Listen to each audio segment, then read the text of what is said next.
ఏం చదువుతున్నావు? 10th class అన్న. 10th class. ఏ స్కూల్లో? మాటూర్ హై స్కూల్ అన్న. మాటూర్ హై స్కూల్లో 10th క్లాస్ చదువుతున్నావు. ఇప్పుడు నువ్వు దేనికోసం వచ్చావు ఇక్కడికి? ఎలా వచ్చావు? క్వశ్చన్ బ్యాంక్స్ కోసం వచ్చానన్న. పేట నుంచి ఇక్కడికి వచ్చాను. పేటకి ఎలా వచ్చావు? మామూలుగా ఎవరొకరిది బండి వచ్చానన్న. క్వశ్చన్ బ్యాంక్స్ కోసమే వచ్చావు. మరి డబ్బులు లేకుండా ఎలా వస్తాయి అనుకున్నావు? క్వశ్చన్ బ్యాంక్స్ ఎవరైనా సహాయం చేస్తారని చెప్పి అడగడానికి వచ్చానన్న. మీ నాన్న ఏం చేస్తాడు? మా నాన్న రెండో పెళ్లి చేసుకొని పట్టించుకోకుండా వెళ్ళిపోయాడు అన్న. మీ నాన్న రెండో పెళ్లి చేసుకుని పట్టించుకోకుండా వెళ్ళిపోయాడు. మరి మీ అమ్మ లేదా? మా అమ్మ లేదన్న, చనిపోయింది.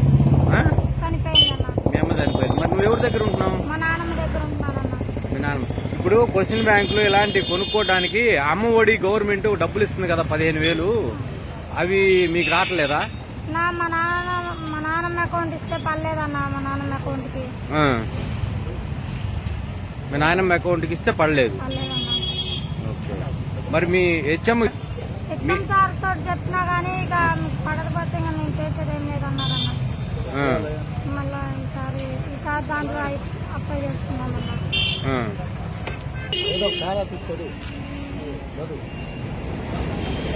Subhash Chandra Bose became the president of the Indian National Congress in 1938, but as he did not believe in non-violence, the congressman had to conquer him, so he resignated forward black during the war.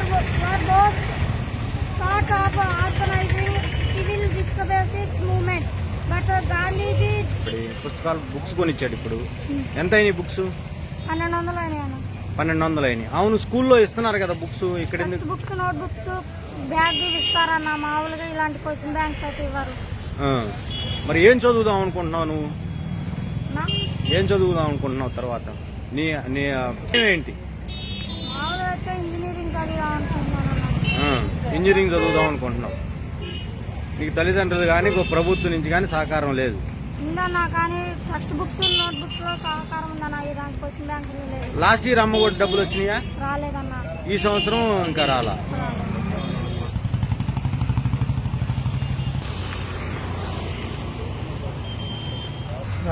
ముందు ఎవరైనా సరే అడుక్కునే పిల్లలు వచ్చి అన్న నాకు tiffin తినాలి, ఒక 10 రూపాయలు 20 రూపాయలు అని అడుగుతారు. ఇతనైతే అన్న నేను బుక్స్ కొనుక్కోవాలి, క్వశ్చన్ బ్యాంక్స్ కొనుక్కోవాలన్న అన్నాడు.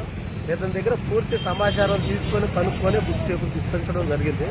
ఎందుకంటే చిన్నప్పుడు మేము కూడా ఇలాంటి బాధలు పడ్డప్పుడు నాకు కూడా చాలా మంది సహాయం చేశారు చదువుకోవడానికి. అందులో నేనైతే 2 పేర్లు అయితే చెప్పగలుగుతా. ఒకళ్ళు సాతులూరు కిరణ్ కుమార్, ప్రజెంట్ అమెరికాలో సాఫ్ట్వేర్ ఇంజనీరు. ప్రజెంట్ అయితే ఎక్కడైతే రాజ్బాబు అన్న తెలపతోటి వార్డు వెల్ఫేర్గా చేశారు. వీళ్ళు చిన్నప్పటి నుంచి నన్ను ప్రోత్సహించి చదివించారు. అంటే హెల్పింగ్ అనేది చదువుకున్న వాళ్ళు చేయాలి తప్ప వేరే వాళ్ళు ఎవరు కూడా ఉపయోగపడరు. మనం చదువుకునేది మనకు కాదు, ఎదుటి వ్యక్తికి ఉపయోగపడాలి అన్న ఉద్దేశంతో నాకున్న దానిలో నేను ఇతనికి హెల్ప్ చేయాలనుకున్నాను, చేశానంతే. జై భీమ్, జై అంబేద్కర్. అంబేద్కర్ గారి యొక్క ఆశయాల కోసం మేము చదివి ఆయన పెట్టిన రిజర్వేషన్ ఫలాల కోసం ఇంత తోళం అయ్యాము. నేను నాగార్జున యూనివర్సిటీలో PhD చేస్తున్నాను. నేను నాకులాగా ప్రతి ఒక్క పిల్లోడు చదువుకోవాలన్న ఆశయంతోనే, అంబేద్కర్ యొక్క అభిమానంతో అతను